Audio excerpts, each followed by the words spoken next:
Des gens qui font la queue dans les couloirs et les halls, voici ce que l'on voit habituellement dans les hôpitaux réputés de Chine. Et la situation dans les cliniques pédiatriques est encore plus critique, certains parents parcourant des centaines de kilomètres simplement parce qu'ils n'ont pas confiance dans leur clinique locale. Des maux d'oreille au traitement contre le cancer, de nombreux Chinois trouvent encore attrayants ces grands hôpitaux de Beijing ou de Shanghai. La création de centres de santé nationaux est comme un passage à niveau qui nous dit que nous n'avons vraiment pas besoin d'aller si loin. La construction de 50 centres de santé nationaux à travers le pays est en cours. Ici, dans l'hôpital Shangjing de Shenyang, on construit le premier centre national de pédiatrie dans le nord-est du pays. Le pédiatre Li Jiuzun pense que ces centres peuvent réduire la pression sur le système de santé. Le centre sera mis en service en 2024. Nous espérons fournir des soins de santé de haute qualité pour toute la région du Nord-Est et jouer un rôle de premier plan dans le diagnostic et le traitement des maladies rares et graves, le tout correspondant aux normes nationales.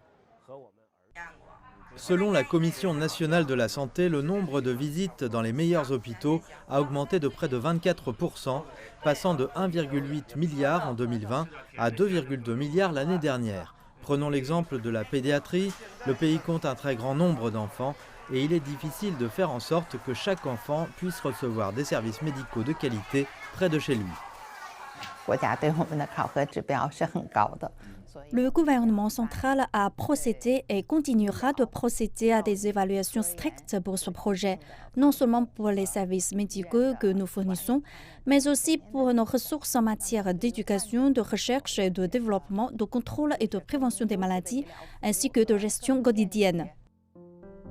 Ces centres de santé nationaux permettront également de former et d'exporter des talents médicaux vers les villes voisines.